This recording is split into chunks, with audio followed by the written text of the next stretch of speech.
নন্দনপুর গ্রামের পাশে বিশাল এক চর। প্রতিদিন সেখানে গ্রামের গরুগুলো চড়তে যায়। ধবল, কালু, রামু আর বটু এরা গ্রামের সবচেয়ে শক্তিশালী ষাঁড়। তারা পালের রক্ষক।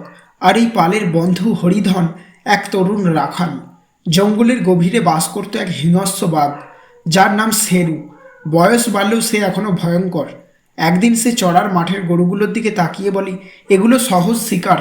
শেরু গভীর রাতে চড়ার মাঠে এসে দেখে যায় কোন পথ দিয়ে গরুদের আক্রমণ করা সুবিধাজনক হবে। সে ঠিক করে রাখালদের ফাঁকি দিয়ে রাতে গরুর ওপর হামলা করবে। সন্ধ্যায় গরুর পাল ফিরেছে। হঠাৎ বিকট গর্জন করে শেরু ঝাঁপিয়ে পড়ে এক ছোট বাছুরের ওপর।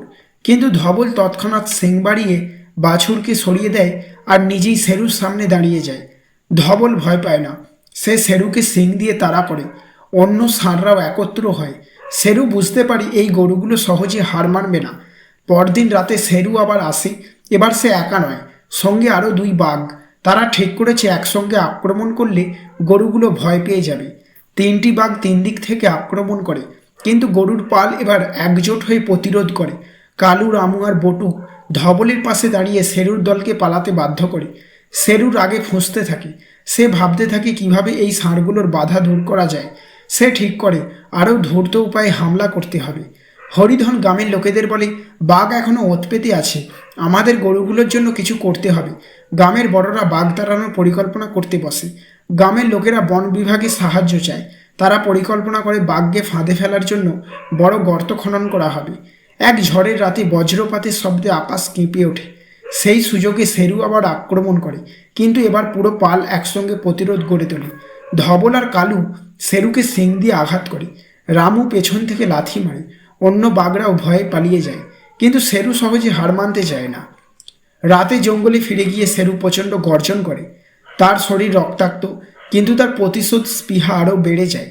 গরুর পাল এবার দৃঢ় সংকল্প নেয়, তারা আর ভয় পাবে না। তারা জানে একসঙ্গে থাকলে তারা বাঘকে হারাতে পারবে।